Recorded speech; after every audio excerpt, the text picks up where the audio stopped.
दोस्तों, 2025 में रिलीज हुई हॉरर फिल्म द मंकी ने दुनिया भर में तहलका मचा दिया है। स्टीफन किंग की मशहूर कहानी पर आधारित यह मूवी एक साधारण खिलौने को इतना डरावना बना देती है कि रातें बेचैन हो जाती हैं। इसे एक ऐसी फिल्म बनाता है जो हॉरर लवर्स के लिए मस्ट वॉच है। अगर आपने अभी तक नहीं देखी तो थिएटर या स्ट्रीमिंग पर जरूर चेक करें, क्योंकि ऐसी कहानियां न सिर्फ डराती हैं बल्कि हमारे रोजमर्रा के डर को जीवंत कर देती हैं। आज मैं आपको ऐसी ही एक कहानी सुनाने जा रहा हूं जो इस फिल्म से प्रेरित है, लेकिन मॉडर्न इंडिया की पृष्ठभूमि में थोड़ी अलग और ज्यादा रोमांचक मोड़ के साथ। तैयार हो जाइए, क्योंकि यह कहानी शापित बंदर की कहानी है।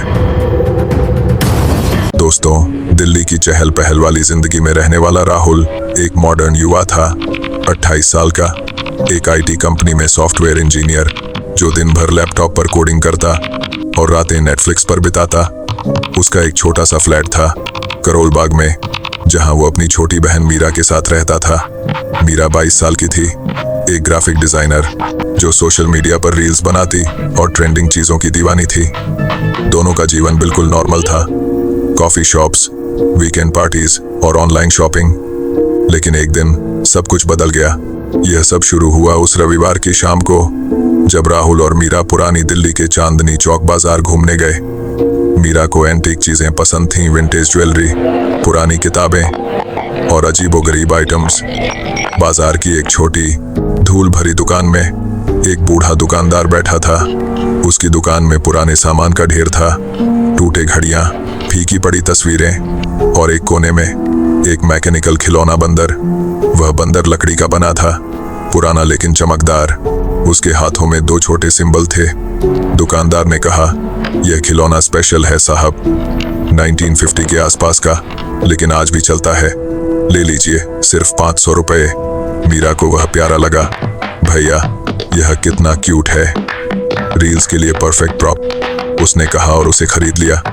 राहुल को थोड़ा अजीब लगा, लेकिन उसने कुछ नहीं कहा।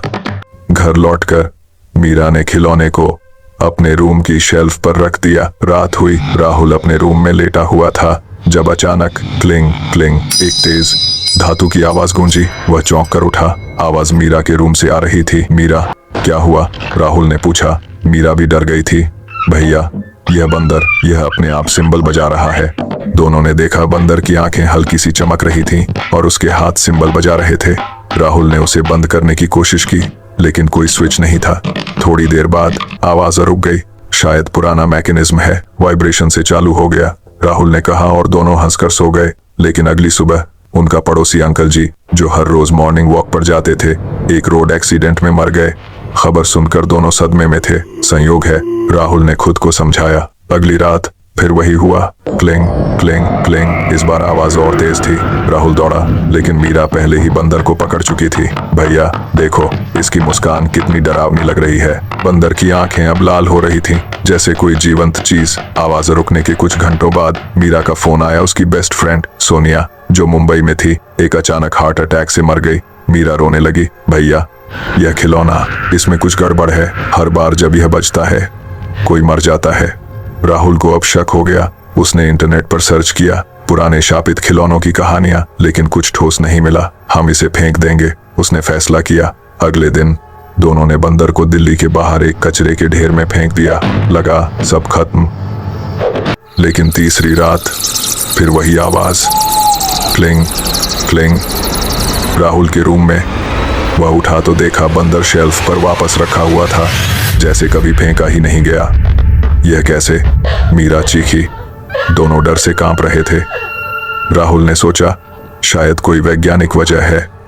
लेकिन अगली सुबह उनका ऑफिस का बॉस, जो मीटिंग में था, एक फॉल से मर गया। अब राहुल को यकीन हो गया, यह खिलौना शापित है। हमें मदद चाहिए, मीरा ने कहा। उन्होंने इंटरनेट से एक तांत्रिक को सर्च किया, बाबा रामदेव, जो दिल्ली के बाहर एक छोटे मंदिर में रहते थे। बाबा एक मॉडर्न तांत्रिक थे जो ऐप से अपॉइंटमेंट लेते थे, लेकिन पुरानी विद्या जानते थे। बेटा, यह कोई साधारण खिलौना नहीं, बाबा ने कहा जब वे उसे लेकर पहुंचे। यह एक राक्षसी वस्तु है जो आत्माओं को इकट्ठा करती है। दशकों पहले किसी ने इसमें एक प्रेत बांधा था। हर सिंबल की आवाज एक मौत बुलाती है।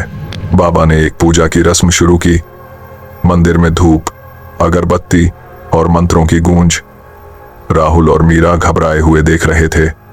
बाबा ने बंदर को एक घेरे में रखा और मंत्र पढ़ने लगे। अचानक बंदर हिलने लगा। Cling cling cling. आवाजें इतनी तेज कि कानों में दर्द हो रहा था। बाबा चीखे, यह मजबूत है, इसे जलाना होगा। उन्होंने एक आग का गोला बनाया और बंदर को उसमें डाला, लेकिन बंदर जलता नहीं था। उसकी आंखें चमक रही थीं और हवा में अजीब छायाएं नाच रही थीं। मीरा ने चीखा, भैया देखो, वो हमें देख रहा है। राहुल ने देखा, बंदर की मुस्कान अब और चौड़ी हो गई थी, जैसे हंस रहा हो। बाबा ने आखिरी मंत्र पढ़ा और एक जोरदार धमाका हुआ। बंदर टूटकर बिखर गया। लगा शाप खत्म। दोनों घर लौटे, राहत की सांस ली। लेकिन अगली रात क्लिंग क्लिंग। राहुल की आंख खुली। उसके बिस्तर के पास बंदर फिर से पूरा का पूरा खड़ा था। नहीं, यह संभव है। मीरा दौड़ी आई। अब बंदर की आंखें उन्हें घूर रही थीं। राहुल ने उसे उठाया और बाहर फेंक दिया, लेकिन वह जानता था यह लौटेगा, यह हमारा पीछा नहीं छोड़ेगा। मीरा ने रोते हुए कहा। राहुल ने फैसला किया वे शहर छोड़ देंगे, लेकिन जैसे ही वे पैकिंग करने लगे, फोन आया। बाबा रामदेव की मौत हो गई थी, एक रहस्यमयी हादसे में। अब शाप उन पर था। बंदर हर रात बचता और मौतें जारी रहीं। राहुल और मीरा अब छिपकर जी रहे हैं, लेकिन वे जानते हैं एक दिन सिंबल की आवाज उनके लिए बजेगी। क्या पता आपके घर में भी कोई पुराना खिलौना हो जो रात में जाग जाए। अगर आपको डर लगा तो कमेंट में बताएं। और हाँ, अगर आप ऐसी और कहानियां सुनना चाहते हैं तो चैनल सब्सक्राइब करें। रात को अकेले मत सोना। Cling cling.